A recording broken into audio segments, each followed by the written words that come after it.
صديقنا الشاعر الراحل بالقاسم اليعقوبي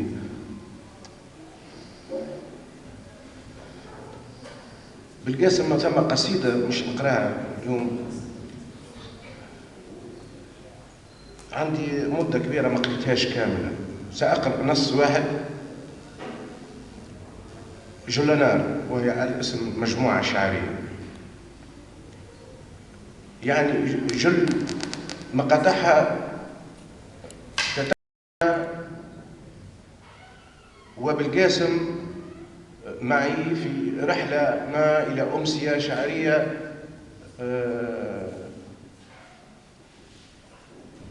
أو حين كنا نعد بعض اللقاءات والتجمعات الطلابية هو بالرسم بصفة خاصة،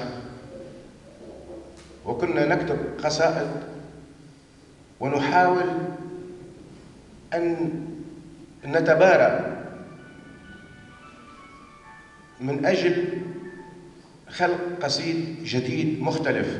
وكانت هذه من بين أبرز القصائد التي كتبت في تلك الفترة، وهي جولانار، وأشعر كأنني وبي حاجة إلى قراءتها الآن بالذات، وكأنني أكتبها الآن بالذات، مثل قصيد الشهيد.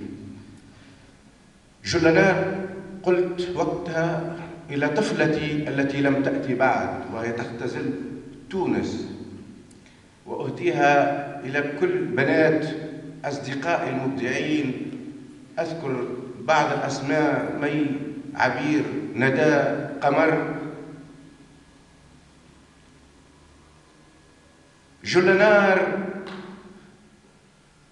لماذا تمطر الكلمات على بستان قلبي ولا تنبت الجمل؟ جولانار، هل غفى الشهداء كي تقولي أبت انتظر ريثما أصل؟ جولانار، دعيني أكتشف ما سوف يأتي، فقد يفر مني دمي ويعدو صوب من رحلوا. وجولانار تأتي حينما يغفو الحريق فتضيء الليل وتتقد. جولانار تأتي تباغت الموت فترتبك الطبيعة وترتعد. جولانار تأتي من نزعة التدمير عند العاصفة. جولانار برعم ثروة يدفع الصخرة كي يمد قامته عاليا، تأتي حينما يغفو الحريق فتضيء الليل وتتقد. جولانار، أبوك غامض كرائحة البحر والجرار القديمة والدهاليز. أبوك مجبول من رائحة التراب بعيد المطر. أبوك زيتونة برعمت على ضفة الوادي وما ركضت حينما السيل هدر. أبوك زيتونة برعمت على ضفة الوادي وما ركضت حينما السيل هدر. أبوك وشم على جبين الصخور، شجر على كتف الجبال، صدف على خد البحار، وعلى ضفائرك درر. جولانار، جولانار، جولانار، أنا لا أرى، فسيري أمامي واطلقي الأغنيات من قفص الفم. جولانار، نشيدك عصاي، رائحتك الجدار، وقامتك العلم. جولانار، انتشلي غيمتك من عيوني وبللي جمر أقدامي وأزيلي عن شفتي الغبار. جولانار، كوني شجرة كي أستظل بك أو استدرج الشمس إلى بيتها كي تنام وأضيء النهار. جولانار، جولانار، هل تدحرجت صخرة القلب إلى السفح؟ هل تسلقت تحلب أطلال روحي؟ هل يجرؤ الموت علينا؟ هل يجرؤ الموت علي أنا اليافع السامع الطالع؟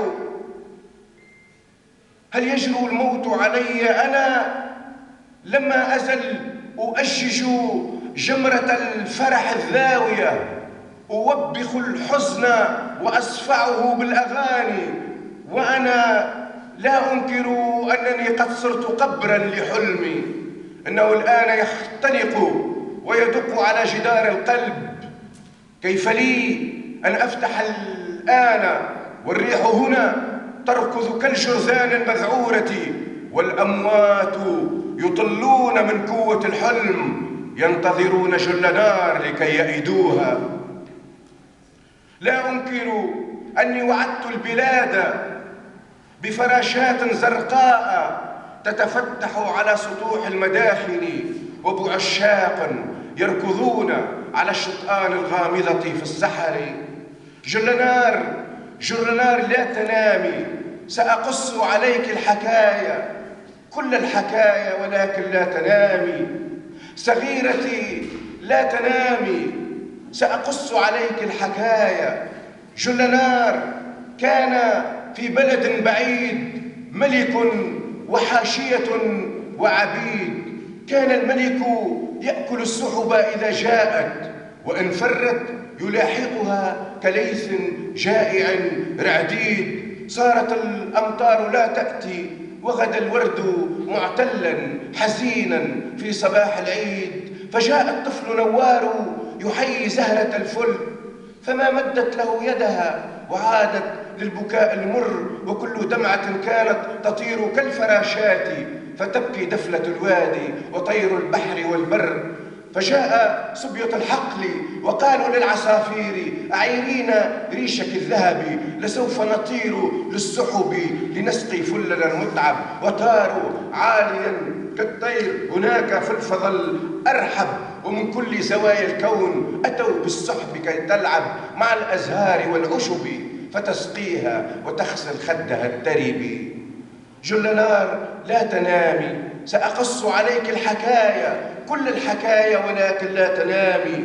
فأنا لست أدري من أي ثقب يرمقني الموت، لكأنني أخشاه الجبان. ها قد أتى حزني أخيرا يا جل نار، متوسلا مترددا متحفزا. كلما اختلجت دموعي، كلما نبش القبور، كان يأتي الحزن ويبكي عند بابي كالغريب، وأنا لا أنكر عطفي عليه. كلما كسرت ضلوعي قبضة الشهداء، أو كلما طوق حلمي بالعواء والنعيب، هو الحزن يا جل نار يفاجئك في زقاق مقفر، يصوب رصاصة الكآبة ويفر كالجبناء. يأتي وفي عينيه بحر للنحيب يوهمك بالخراب والفناء. فالحزن فصيح أديب يفلسف الكآبة، يشد على يدك المرتجفة ويسير بك إلى كوخه، تصيرين صديقة لأطفاله، خوفان ومرعوب وذعرون ويأسان، وتنامي وتحلمي بالذئب، وترين كيف غدوت خروفا بين الخرفان. وتفاجئني جل نار ابنة فرحان المتفائل في كوخ الحزن، تغسل أحزاني بعينيها، وتفجر صوان الصمت ببارود أغانيها. أواري وجهي فتحرضني على دمه الحزن، أنصاع في حضرتها وأمتثل، وأشحذ سكين العشق على حجارة